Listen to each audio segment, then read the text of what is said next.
Ruby Bridges by Ruby Bridges and Grace Macaron, illustrated by Cornelius Van Wright and Ying-Hua Hu.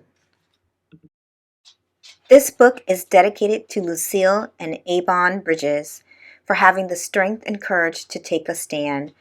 R.B. and G.M. A long time ago, some people thought that black people and white people should not be friends. In some places, black people were not allowed to live in the same neighborhoods as white people. In some places, black people were not allowed to eat in the same restaurants as white people. And in some places, black children and white children could not go to the same schools. This is called segregation. The United States government said segregation is wrong. People should have a chance to live where they want, to eat where they want, and to go to school where they want. In 1960, Ruby Bridges went to kindergarten in a black school. She liked her school. She liked her teacher. She liked her friends. But there was a white school even closer to Ruby's house than the black school. The government said Ruby Bridges should be allowed to go to the white school.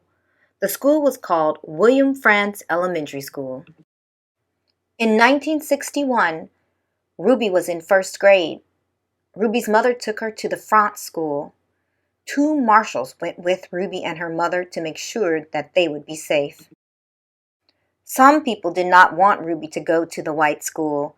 They stood in front of the school and yelled at Ruby to go away. The white parents took their children out of the school. Ruby was alone with her teacher, Mrs. Henry. Ruby loved Mrs. Henry, and Mrs. Henry loved Ruby. Ruby was a very good student. She learned math. She learned how to read. Ruby wished the children would come back, but they never did. Then when Ruby was in second grade, the children began to come back to school. At last, Ruby had friends to play with. Ruby was very, very happy. Many people read about Ruby in newspapers and books. A famous writer, John Steinbeck, wrote about Ruby. He wrote that Ruby was very brave. Norman Rockwell was an artist who painted a picture of Ruby. The painting became very famous. A First Lady, Eleanor Roosevelt, wrote a letter to Ruby. The letter told Ruby that she was a very good American. Now Ruby is grown up. She is married. She has children.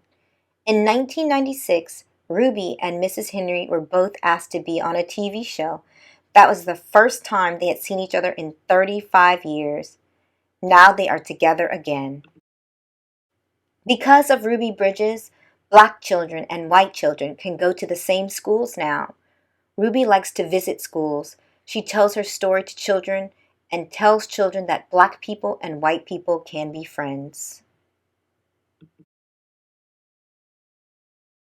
She tells children to be kind to one another.